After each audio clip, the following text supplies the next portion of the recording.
जय हिंद, नमस्कार। कैसे हैं आप सब लोग। उम्मीद करता हूं कि आप सब लोग अच्छे होंगे, स्वस्थ होंगे और आगे के अपने एग्जाम्स की तैयारी कर रहे होंगे। दोस्तों, आज की इस वीडियो में हम बात करने वाले हैं एएलपी और टेक्नीशियन दोनों भर्ती के ऊपर। आरटीई है जिसके अंदर हमारा रिप्लाई मिला है।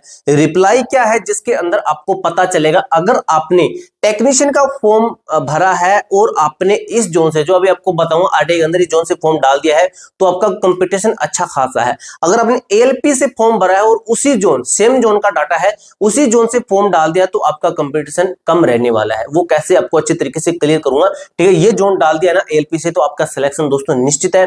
अगर टेक्नीशियन से डाल दिया, तो अगर आप पढ़ने वाले बच्चे हैं तब आपका सिलेक्शन निश्चित है। ठीक है, यानी कि टेक्नीशियन के अंदर समझ लीजिए कि बुरा हाल है और एलपी के अंदर सेफ है। ठीक है, दोनों आरटी दिखाऊंगा, दोनों आरटी के अंदर अलग अलग तरीके से रिप्लाई दिए। एक के अंदर आपका एएलपी का बताया है और दूसरी जो आरटी है उसके अंदर आपका टेक्नीशियन प्लस में एएलपी का बताया है। यानी कि दो आरटी के अंदर तीन जवाब हमें मिले हैं। फिलहाल दोस्तों मैं आपको आरटी दिखा देता हूं। अगर भी काफी बच्चे ऐसे भी होते हैं, आपको मैं यहीं पे क्लियर करूं, कुछ बच्चे चाहते हैं कि हमें आरटी हमें ऑफिशियली देखनी है, कि ऐसे देखें कि ये एडिटिंग तो नहीं है। तो देख लेना भाई, आपको मैं टेलीग्राम ग्रुप के अंदर भेज दूंगा। जो हमारा टेलीग्राम ग्रुप है ना, ये वाला A2Z फोरम 01, इस टेलीग्राम ग्रुप का लिंक आपको डिस्क्रिप्शन के अंदर मिल जाएगा। तो इस टेलीग्राम ग्रुप के अंदर आपको मैं आरटी अभी भेज देता हूँ इस वीडियो के तुरंत बाद में। वहां पे जाकर आप चेक कर लेना दोनों आरटी का कि क्या रिप्लाई सच में ऐसा मिला है। भाई आपको मैं यहीं पे क्लियर करूं, जो आरटी अभी मैं आपको दिखाने वाला हूं ना, ये आरटी आपको अब थोड़ी देर में देखना पूरे चैनल पे अभी आरटी फैल जाएगी। ये पूरे चैनल पे, पूरे चैनल के पूरे यूट्यूब पे आपकी ये आरटीज है, ये फैल जाएगी। अभी आपको सबसे पहले क्लियर कर रहा हूँ और आरटी अभी मैं दिखा दूं और आपको कंपटीशन का सिस्टम बताता हूँ कैसे क्या सिस्टम है। ठीक है, इससे पहले भी वीडियो को लाइक कर देना, चैनल को सब्सक्राइब कर लेना, क्योंकि दोस्तों आपको रेलवे से संबंधित जो भी जेन्युइन अपडेट होगी सबसे पहले हमारे चैनल के ऊपर ही मिलने वाले हैं। ठीक है, अब दोस्तों मैं आरटी आपको दिखा देता हूँ जिसके अंदर आपका क्या रिप्लाई मिला है। सबसे पहले जैसे देख सकते हो दोस्तों साइड में है, सबसे पहले आपको डेट दिखा देता हूं मैं। डेट क्या है, तो डेट देख सकते हो आपकी 25/2/2025 की है, यानी कि आप सॉरी 24/2/2025 की, यानी कि लेटेस्ट आपकी आरटीआई है। ठीक है, अब दोस्तों इसके अंदर हम पूरे को नहीं पढ़ेंगे, अगर पूरे को पढ़ेंगे तो आपका टाइम वेस्ट होगा। हम जो चीजें मेन है ना वहीं से देखें। The total number of paid, the total number of paid application receive for Secunderabad RRB for C number लिखा गया है, टेक्नीशियन ग्रेड थर्ड लिखा गया है, इज अप्रोक्सीमेटली लिखा गया है, जो कि कितना बताया गया है 2,84,000। ठीक है, किसके अंदर है आपके, ये है आपके टेक्नीशियन ग्रेड थर्ड के अंदर। अब दोस्तों टेक्नीशियन ग्रेड थर्ड सिकंदराबाद का डाटा नहीं आपका, सिकंदराबाद का डाटा है। अब दोस्तों यहाँ पे मैं एक चीज क्लियर करूं, जो सिकंदराबाद है इसके अंदर ग्रेड थर्ड है, इसके अंदर टोटल वैकेंसी कितनी है आपकी देख लीजिए, कितनी बता रखी है 668 टोटल पोस्टें बता रखी है। अब दोस्तों कितना बताया आपका 2,84,000 प्लस में बताया ना, प्लस में है। ठीक है, ये आपका किसका था, टी लिख देते टेक्नीशियन का था। ठीक है, अब भाई वैकेंसी कितनी है 668 टोटल आपकी वैकेंसी। अगर मैं इसको डिवाइड बाई इसके साथ में करूं तो आपका कंपटीशन कितना निकलता है, तो ये कंपटीशन आपका ठीक ठाक निकलेगा। कितना निकलेगा, ये निकल रहा है आपका 425 बच्चे एक सीट के ऊपर। ठीक है, एक सीट के लिए 425 बच्चे एग्जाम में बैठ रहे हैं। अब दोस्तों यहाँ पे एक पॉजिटिव पॉइंट बताऊं, सभी के सभी बच्चे एग्जाम नहीं दिया है। 2,84,000 बच्चों ने तो फॉर्म डाला है। क्या सभी ने एग्जाम दिया? बिल्कुल नहीं। 65% लगभग बच्चों ने, 60 से 65%, 70% मान लीजिए, 65% मान लेते हैं कि 65% ही निकालते हैं कि 65% बच्चों ने इसका एग्जाम दिया, फिर 468 बच्चों का निकालते हैं।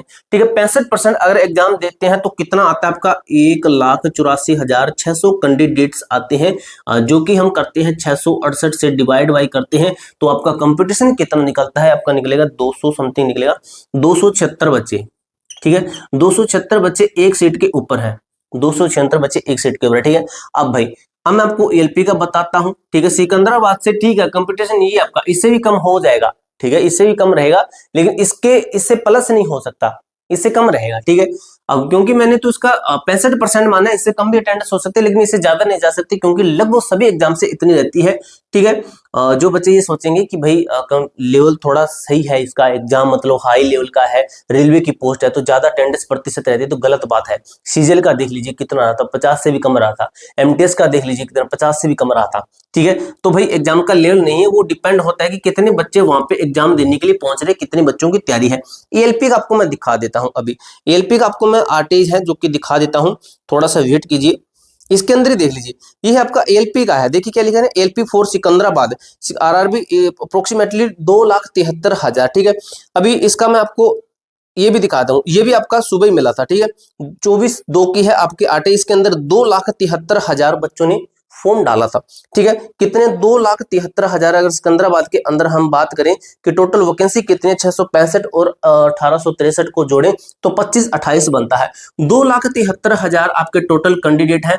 अगर मैं इनको डिवाइड बाय करूं 2528 से डिवाइड बाय करूं तो आपका कंपटीशन कितना निकलता है, तो आपका ये कंपटीशन निकलता है भाई 107 बच्चे एक सीट के ऊपर। 107 बच्चे एक सीट के ऊपर निकलते हैं। अगर इतने बच्चों ने एग्जाम दिया होता तो, इतने बच्चों ने एग्जाम नहीं दिया तो आपको भी क्लियर है। तो 1,77,000 समथिंग बच्चे, अगर मैं इसका 60-65% निकालता हूं तो 1,77,000, अगर उसको मैं फिर डिवाइड बाई करता हूं 2528 से तो आपका कंपटीशन कितना निकलता है, तो ये कंपटीशन निकलता है आपका 70 बच्चे एक सीट के ऊपर। ठीक है, यानी कि भाई देख लीजिए वही जोन है, सेम जोन है, वैकेंसी अलग अलग है, सेम जोन है, और इस टेक्नीशियन के अंदर आपकी वैकेंसी ज्यादा भी है। ठीक है, तो देखिए 276 बच्चे एक सीट के ऊपर, कहां पे 70 बच्चे एक सीट के ऊपर, तो कंपटीशन के अंदर अंतर देख सकते हो आप। ठीक है, तो ये दोस्तों आपका कुछ ऐसे इस तरीके से जोन होते हैं। अभी देखना ये मामला आपका रेलवे ग्रुप डी के अंदर भी बनेगा, ये सेम मामला रेलवे ग्रुप डी के अंदर मिलेगा। किसी को कुछ नहीं पता है कि रियल में किस जोन से ज्यादा फॉर्म आ रहे हैं, एकदम एग्जैक्ट मैं आपको क्लियर कर रहा हूं कि किसी को कुछ भी नहीं है, सब आइडिया लगा रहे हैं, एक्सपेक्टेड लगा रहे हैं, रजिस्ट्रेशन नंबर के अनुसार सब लोग अपना अपना एक एक्सपेक्टेड लगाते हैं। ठीक है, तो ये पूरी जानकारी दोस्तों आपको मैंने अच्छे तरीके से क्लियर कर दी। इसके अलावा भाई आपका कोई भी डाउट, कोई भी कार्य रहते तो कमेंट बॉक्स में पूछ सकते हो। मिलते हैं दोस्तों नेक्स्ट वीडियो के अंदर, तब तक के लिए जय हिंद, जय भारत।